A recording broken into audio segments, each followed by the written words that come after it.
অসমৰ যিসকল আয়ে এতিয়াও ঘৰ পোৱা নাই এইবাৰ দি লেঠাটো মাৰি দিয়ক নাই অলপ পিছলৈকে মই আপোনালোকক আধা কেজি চাহপাতো তুলি দিব খোজো যিখিনি মহিলাই এইবাৰ অৰুণোদয় পোৱা নাই অহাবাৰ তেওঁলোকে অৰুণোদয় পাব পাৰে আৰু অৰুণোদয় টকাৰ পৰিমাণো বঢ়াব লাগিব বছৰৰ মূৰে মূৰে টকাৰ পৰিমাণো বাঢ়ি যাব লাগিব মই কেইটামান আপোনালোকক গুৰুত্বপূৰ্ণ কথা কম সকলোৱে মন দি শুনিব তেতিয়া কিছুমানে কৈছিলে যে লকডাউন নালাগে আমাক জিয়াই থাকিব দিয়ক পুৰণা কথা বহুতে পাহৰিছো আৰু কিছুমানে হস্পিটালত আমাক কয় যে হস্পিটালত বিছনা দিয়ক ঔষধ দিয়ক ৰেমডিচিভিৰ ইনজেকশ্যন দিয়ক যাতে মোৰ দেউতাক মই বচাব পাৰোঁ সেই সময়ত মই দিনে নিশাই হস্পিটালত আছিলোঁ কেতিয়াবা পিপি কিট পিন্ধি আইচিউৰ ভিতৰলৈ সোমাই গৈছিলোঁ আৰু যেতিয়া শ্মশানত মৃত শৰীৰসমূহ চিতাত দিবলৈ সাধাৰণ কৰ্মীসকল অপাৰগ হৈছিল ভয় খাইছিলে তেতিয়া মই শ্মশানলৈ গৈছিলোঁ আৰু সেই সময়ত দোকান পোহাৰলৈকৈ গৈছিলোঁ ব্যৱসায়ীসকলে আহি মোক লগ কৰিছিলে আৰু এনেকৈ জীৱন আৰু জীৱিকাৰ সংঘাতৰ সময়তে অৰুণোদয় আঁচনি জন্ম হৈছিল আমাৰ মনত চিন্তা হৈছিলে যে কোভিডৰ পিছত আটাইতকৈ কষ্ট হৈছে মহিলাসকলৰ কাৰণ মহিলাসকলে এটকা দুটকা 5 টকা 4 টকা 10 টকা কৰি অকণমান জমা কৰি যিকেইটা টকা কেতিয়াবা বিপদত পৰিলে খৰচ কৰিম বুলি ৰাখি থৈছিলে সেই টকাকেইটাও কোভিডৰ সময়ত উলিয়াই দিবলগীয়া হৈছিলে কাৰণ পৰিয়ালটোক চলোৱাৰ আন কোনো ব্যৱস্থা নাছিলে মহিলাসকলৰ দুখ আৰু বেদনাৰ সেই পৰিৱেশৰ মাজতে অসমত অৰুণোদয় আঁচনিৰ জন্ম হৈছিল অৰুণোদয় মানে কি আমি সূৰ্যৰ ৰথখন দেখিছোঁ আপোনালোকে কেতিয়াবা দেখিব যে ফটো টিভি চিৰিয়েলত সূৰ্যৰ ৰথখন থাকে কিন্তু সূৰ্যৰ ৰথৰ আগত এজন ৰথ চালক থাকে অৰ্থাৎ পোহৰ প্ৰথমতে সূৰ্যক লৈ আহে কোনে অৰুণ উদয় তাৰমানে অৰুণ আহাৰ লগে লগে উদয় আৰম্ভ হয় অৰ্থাৎ অৰুণোদয়ে আমাৰ মহিলাসকলৰ জীৱনলৈ পৰিৱৰ্তন আনক অসমখন বহুত ধনী ৰাজ্য নহয় মুখ্যমন্ত্ৰী হিচাপে কিবা এটা কাম কৰিব খুজিলেও আমাৰ পুঁজি নাই সম্পদ নাই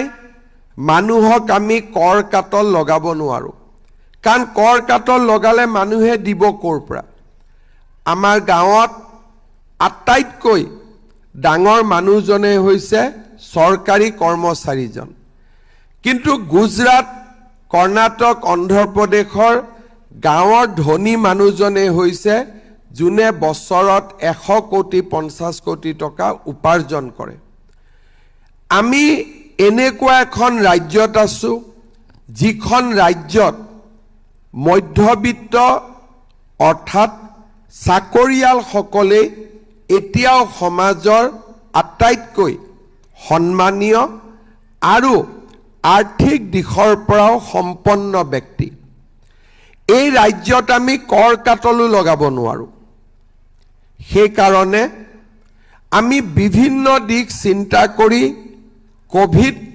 পৰিৱেশৰ মাজত অৰুণোদয় আঁচনি আৰম্ভ কৰিছিলোঁ যে 830 টকা আই মাতৃসকলৰ একাউণ্টত আমি পঠিয়াই দিম আজি আমি মনত পেলাব লাগিব প্ৰধানমন্ত্ৰী নৰেন্দ্ৰ মোদী ডাঙৰীয়াক প্ৰধানমন্ত্ৰী ডাঙৰীয়া ভাৰতৰ নেতৃত্ব লোৱাৰ পিছত তেখেতে কৈছিলে সকলোৰে এটা বেংক একাউণ্ট হ'ব লাগে, জনধন বেংক একাউণ্ট।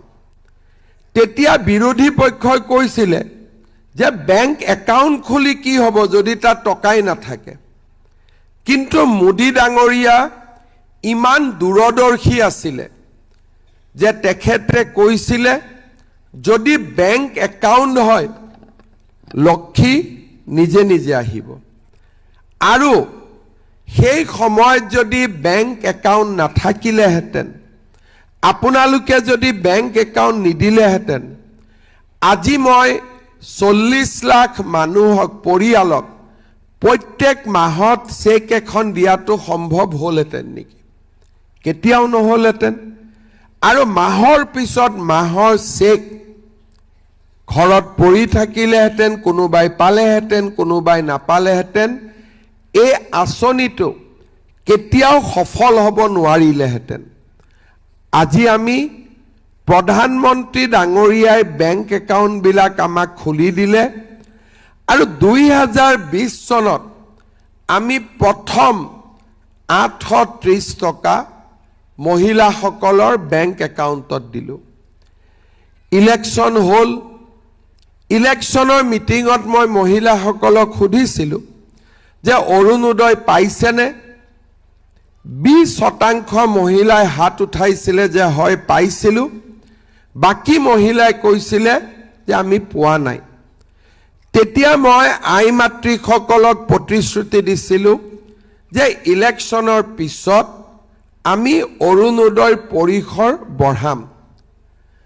প্ৰথমবাৰ আমি দিছিলোঁ 18 লাখ মহিলাক, কিন্তু সেইবাৰ অলপ গণ্ডগোলো হৈছিলে। খুব সোনকালে কাম কৰিবলগীয়া হোৱা বাবে বেংক একাউণ্ট নম্বৰ আৰু কিছুমান ব্যক্তিয়ে নিজৰ নিজৰ নামবিলাক ডাটা এণ্ট্ৰি কৰাৰ সময়ত সুমুৱাই দিলে। আমি ফোন কৰিলোঁ মহিলাগৰাকীক, আমি সুধো অৰুণোদয় বাইদেউ পাইছেনে? বোলে মইতো পোৱা নাই। 2021 চনত যেতিয়া মই আপোনালোকৰ আশীৰ্বাদত মুখ্যমন্ত্ৰী হ'লোঁ, অজন্তা নেওগ বাইদেউ বিত্তমন্ত্ৰী হ'ল, আমি NCC NSSৰ ল'ৰাবিলাকক লগোৱাই আমি এটা ছাৰ্ভে কৰোৱালোঁ। বহুত অৰুণোদয় হিতাধিকাৰী আমি দেখা পালোঁ যে হিতাধিকাৰীগৰাকী মহিলা, টকাটো গৈ আছে পুৰুষৰ একাউণ্টত। আনকি বিহাৰ, পাটনা, উত্তৰ প্ৰদেশতো অসমৰ টকা গৈছে। আমি কিছু ঠিক কৰিলোঁ আৰু হিতাধিকাৰীৰ সংখ্যাও বঢ়ালোঁ 24 লাখলৈকে, আৰু 830 টকাৰ পৰা আমি অৰুণোদয় বঢ়ালোঁ 1000 টকালৈকে। ইয়াৰ পিছতো আমি লোকসভাৰ নিৰ্বাচন হ'ল, আই মাতৃসকলক সুধিলোঁ অৰুণোদয় পাইছেনে?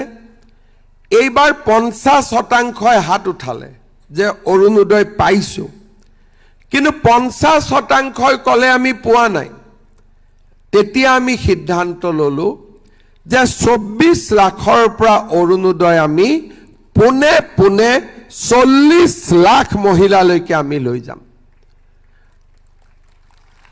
আজি আমি কিমান মহিলাক অৰুণোদয় দিছোঁ? 40 লাখ। আৰু অৰুণোদয়ত আমি কি কৰিছোঁ? 1000 টকাৰ পৰা আমি ইয়াক 1250 টকালৈকে বৃদ্ধি কৰিলোঁ। এইবাৰ মই মিটিঙত সুধিছোঁ অৰুণোদয় পাইছেনে? 90% মহিলাই কৈছে পাইছোঁ, 10% মহিলাই কৈছে আমি অৰুণোদয় এতিয়াও পোৱা নাই। এতিয়া আমি বাকী 10%ক পাবৰ কাৰণে কি কৰিব লাগিব? আকৌ এবাৰ অসমত আমি বিজেপি চৰকাৰক লৈ আহিব লাগিব, যাতে যিখিনি মহিলাই এইবাৰ অৰুণোদয় পোৱা নাই, অহাবাৰ তেওঁলোকে অৰুণোদয় পাব পাৰে। আজি অৰুণোদয় হিতাধিকাৰীসকলৰ কাৰণে এটা ডাঙৰ দিন। আমি অৰুণোদয় দি আছিলোঁ 1250 টকা কৰি, কিন্তু এইবাৰ আমি মনতে ভাবিলোঁ যে অৰুণোদয় পোৱা মহিলাসকলৰ বিহু উদযাপন আন বাৰতকৈ এইবাৰ অতিকে বেছি ভাল হ'ব লাগে, আৰু সেইকাৰণে আমি সিদ্ধান্ত ল'লোঁ যে প্ৰথমতে আপোনালোকক 8,000 টকাকৈ দিম। তাৰ পিছত আমি ঠিক কৰিলোঁ যে 8,000 নহয়, আমি 9,000 টকাকৈ আপোনালোকক দিম। আজিলৈকে অৰুণোদয় আঁচনিত আমি 17,000 কোটি টকা, 1,000-2,000 কোটি টকা নহয়, 17,000 কোটি টকা এতিয়ালৈকে আমি মুকলি কৰি দিছোঁ। আৰু আজিৰ দিনটোত আমি অলপ সময়ৰ পিছত, 10 মিনিট সময়ৰ পিছত, 15 মিনিট সময়ৰ পিছত 3,600 কোটি টকা একেলগে আমি মুকলি কৰি দিম। সকলোৱে নিজৰ নিজৰ বেংক একাউণ্টত এই টকা 10-15 মিনিটৰ ভিতৰতে মিটিঙত বহি থাকোঁতে আমাৰ একাউণ্টত সোমাই যাব। এতিয়া আমাৰ আগলৈকে লক্ষ্য কি? আমি চাইছোঁ যে এটা পৰিয়ালক আমি কি কি সহায় কৰিলে পৰিয়ালটো দৰিদ্ৰতাৰ পৰা আঁতৰি আহিব পাৰে। প্ৰথম, ঘৰখন চলিবৰ বাবে আমাৰ অন্ন লাগিব, অৰ্থাৎ আমাক খাদ্য লাগিব। অন্ন মানে আমি কি বুজো? সাধাৰণ অৰ্থত দালি, চেনি, নিমখ, তেল, চাউল।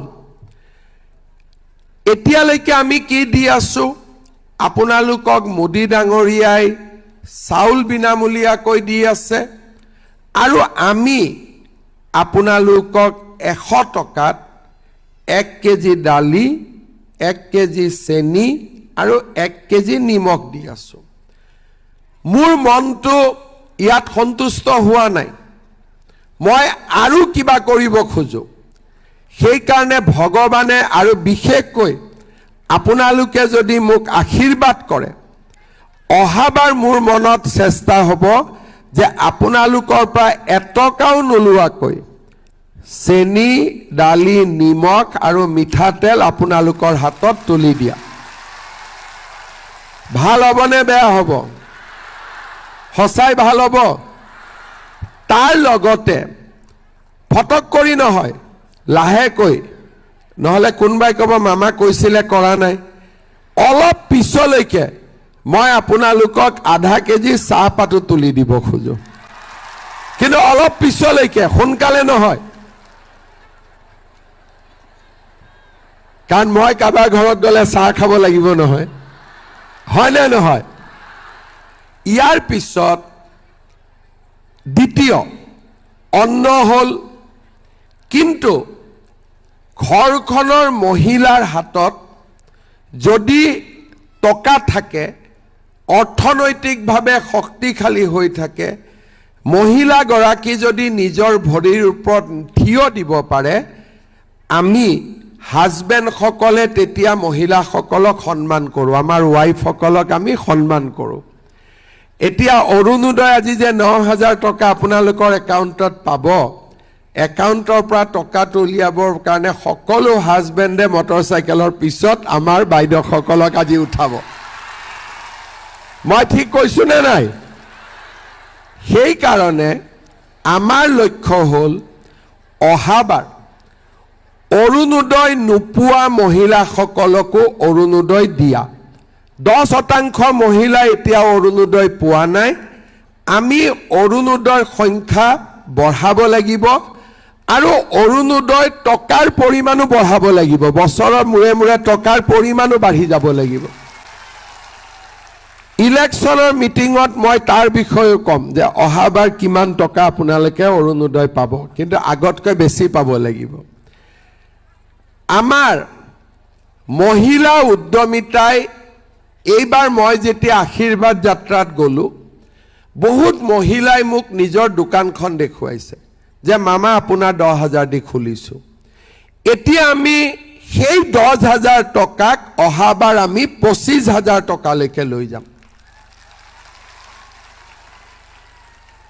অন্ন হল বস্ত্ৰ হল কাৰণ টকা হাতত থাকিলে মানে আমাৰ বস্ত্ৰ হল এতিয়া আমাক লাগে আৰু এটা আমাৰ অভাৱ আছে বাসস্থান এতিয়া আমি আপোনালোকক প্ৰধানমন্ত্ৰী ডাঙৰীয়াই ভাৰতত নতুনকৈ 5 কোটি আৰু প্ৰধানমন্ত্ৰী আৱাস যোজনাৰ ঘৰ দিব মই এবাৰ প্ৰধানমন্ত্ৰী ডাঙৰীয়াক কম যে আমাৰ অসমৰ যিসকল আয়ে এতিয়াও ঘৰ পোৱা নাই এইবাৰ দি লেঠাটো মাৰি দিয়ক যাতে আমি ঘৰো পাব পাৰো কিন্তু ঘৰ পালো খোৱা বস্তু পালো অৰুণোদয় পালো দেউতাক মাকৰ আটাইতকৈ সম্পদ হৈছে লৰা ছোৱালী